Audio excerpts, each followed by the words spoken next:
evening. The Prime Minister said today at PMQs that there has been a rise in extremists who are trying to hijack our democracy. Tomorrow, the government's set to announce a new definition of extremism, which is likely to mean that certain groups and individuals who fall foul of it won't qualify for funding from government or be able to engage in meetings with local or central government or other public bodies. They say it's in response to an increased extremist threat in the UK since the October the 7th atrocities by Hamas in Israel. For his part, the Labour leader told a newspaper last month that Rishi Sunak, quote, needs to get a grip and take on the extremists in his own party. The new definition will be announced in a week, in which some have said that a top Tory donor, reportedly calling for Diane Abbott to be shot, is the very definition of extreme. Here's Joe. It was supposed to be the government's big moment of the week, something so important to Rishi Sunak that earlier this month he made a speech about it. Since October the 7th, there have been those trying to take advantage of the very human angst that we all feel about the terrible suffering that war brings to the innocent, to women and children, to advance a divisive, hateful ideological agenda. On too many occasions recently, our streets have been hijacked by small groups who are hostile to our values and have no respect for our democratic traditions. The UK's counter-extremism strategy is a little old. The existing definition of extremism focuses on vocal or active opposition to fundamental British values, including democracy, the rule of law, etc. But tomorrow we expect that to broaden to include the promotion or advancement of an ideology based on violence, hatred, or intolerance. Now, this will have no effect on the law. No one will be criminalised. That is a very different system involving the Terrorism Act and prescribed organisations like Hamas, Boko Haram in Nigeria, and more recently the Russian mercenaries, the Wagner Group. Instead, Community Secretary Michael Gove intends to use this new definition of extremism to draw up a list of those whose conduct falls short of criminality. He effectively wants to try and ban individuals and organisations from public life, so stopping government departments from meeting them, but also funding them, effectively deplatforming organisations they believe undermine democracy. Now, sources within the government insist free speech will always be protected, but some are concerned, especially because a lot of the focus of the debate on extremism in recent weeks has involved conservative criticism of pro-Palestine protests. So who is on the list? I'm told we'll find out in the coming weeks. And the only way to challenge being classed as an extremist organisation will be via a judicial review in the High Court. Let's speak now to the Secretary-General of the Muslim Council of Britain, Zahra Mohammed, and Tom Wilson, who is Director of Policy at the Counter-Extremism Group, which is a think tank which works with MPs on extremism policy. Thank you both very much for being with us. Mr. Wilson, why is a new definition needed? Well, I think it's clear that the definition we already have is quite broad and it's quite vague, and that government needs to be much more clear and specific about what it's talking about when it uses a term like extremism, so that it can have a coherent policy about who it will consult with, who it will take advice from, and ultimately who it will give public money to. Because as was found in the Shawcross review of the Prevent Counter-Radicalisation scheme, some public money has actually gone to extremist groups that was intended to counter extremism. Zahra Mohammed, do you think a new definition is needed? I think that, of course, we want to tackle extremism, and it's critical to do so, and nobody's against that. But what we're currently seeing through this proposal is the unfair targeting of Muslim communities and Palestinian groups. Why do you say that? And I would say that because we were reported as one of the groups that may be on that list that Michael Gove was planning to produce. And we've heard from the Archbishop of Canterbury and of York saying that this would be unfairly targeting Muslim groups and very divisive. So do you actually know if the Muslim Council of Britain is going to be cut off, as it were? Are you going to be on this list? So we don't know if we are going to be on this list, but it's been reported. And I think just to help people understand the implications of that, we are the broad-based, diverse Muslim representative body. So by calling me an extremist as a leader of that organisation, our organisation, you're calling 500 members, the hundreds and thousands of people that we represent, and the broad base of Muslim communities, the mainstream terrorists or extremist supporters or extreme. So it's quite a big allegation, and I think what we're finding amongst ourselves and many others that may be on this list is the unfair targeting, that culture wars and that propagation of extreme yet again being used to stifle advocacy and to demonize Muslim communities.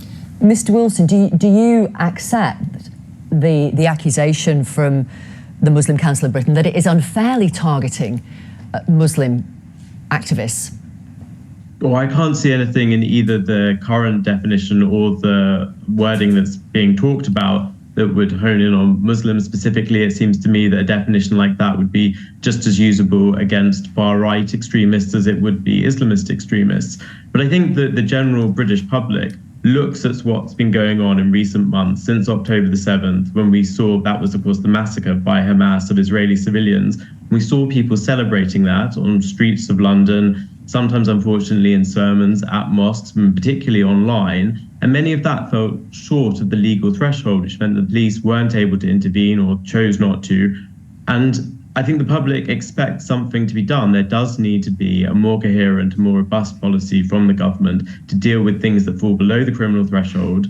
And that starts by the government itself saying, we're not going to engage and we're not going to fund, we're not going to take advice from groups that in any way are perhaps unequivocal about condemning violent militant groups. That's interesting that you bring out those examples, because having this new definition would have, as far as I can see, zero impact on whether the police arrest people at marches who are chanting offensive / illegal chants. Exactly, it doesn't. That's what I'm saying, is there's clearly a gap. So why are you linking the two then? Because the government needs to have strategies and policies in place for people who haven't crossed a criminal threshold, as the police interpret it, but who can be apprehended and dealt with in other ways, for a start, by not legitimizing them and not funding them, which in some cases has happened. And the public sector needs to be clear about who it engages with, who it works with. A school, for instance, we're making a decision about who to invite to I don't know, give a class on interfaith matters to students. I think it would be very helpful for them to be clear on how to understand extremism and to make sure that they're not exposing young people, for instance, to individuals that are going to promote the kind of narratives that undermine democracy and shared values in a cohesive society. Zara Mohammed, is there anything wrong with that?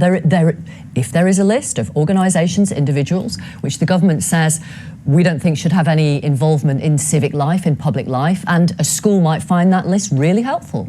So what I would say is, on what basis and on what evidence? And is the government going to be looking at the mirror? We have seen in the last 2 weeks the former Prime Minister, the former Home Secretary and the former Deputy Chairman of the Conservative Party all being making Islamophobic and what we regard extreme right-wing views. The former Prime Minister with a convicted criminal in America, whilst he praises a convicted criminal in the UK, Tommy Robinson, staying quiet. The Home Secretary, former Home Secretary, saying that Islamists are taking over. And Lee Anderson accusing the Mayor of London of being mates with Islamists who are also controlling the city. So does this definition also apply to the extremism that we are seeing in the party? Well, let's look at the reported words that Michael Gove is supposed to be launching tomorrow. Extremism is the promotion or advancement of an ideology based on violence, hatred or intolerance. I mean, those examples you've just given, they don't fall into that, do they? I think what we're saying is that what is the evidence basis that it feels that Muslim communities are being targeted by this definition? We all accept that extremism should be tackled, but 66% of Britons are also against the war in Gaza. Hundreds of thousands of Britons of all faiths, communities and none are marching and protesting. Why are we just singling out the fringes and not talking about the fact that, yes, of course, we all care about it, but what's been reported on that list are Muslim organisations and Palestinian organisations. I want to come back to 2009 in terms of your organisation. I know you've been Secretary General just for a few years, but the then Labour government did cut off ties with your organisation because of a former Deputy General Secretary who endorsed terror attacks on vessels enforcing a UN weapons blockade on Gaza. Labour then, it's reported, re-engaged. The Conservatives have never engaged with you, is my understanding, since they came to power in 2010. So why would it make a difference if you were on this list? Just explain. I think, first of all, we're talking more than 14 years now of this non-engagement policy. As the first female Secretary General of the organisation, and now in 2024, we asked the question, well, who is the government engaging with and what are they doing? The implications, we do lots of work in terms of bringing communities together, encouraging Muslim participation in public life, interfaith dialogue, encouraging that community building, as we saw with COVID, that public response that we led for community organisations across the UK, and building a Britain that's not just tolerant but inclusive and that works together. By cancelling us out, the implication would be huge, not just for us, but all of our members, the broad mainstream of Muslim communities who would now be labelled as extreme. My background is in international human rights law. The idea that I would be on a list considered extreme is not just... You would be labelled an extremist. I would be. You would be. I mean, for me, was just so upsetting and so distressing to think. Often we talk about this politics and headlines and proposals, but that has an implication on everyday people. And when I took on this role and to represent British Muslim communities who want to see a great Britain, not an extreme Britain, not where we're at attack, I did that because I believe that we could do something great and build a society where all of us are included fairly. Mr. Wilson, do you accept that the government, Michael Gove, the Community Secretary, is going to have to provide evidence if he's going to come up with a list of names of individuals and organisations who he labels extremist? Absolutely. I mean, I would be amazed if the government didn't present a pretty robust case for anyone or any organisation that they put on their list, because they know that it's going to be open to legal challenge. So they will, I'm sure, be thinking about this very carefully. But what I would say is that we've reached a point now where I think that if we simply allow things to slide as they're going, we have such a divisive atmosphere around many of these demonstrations that are happening. I have Jewish friends who say they won't go into central London when these demonstrations are happening. I've seen small English market towns where people are calling for intifadas. It's absolutely unbelievable. And I think But do we have legislation to deal with that? The police have powers to deal with that.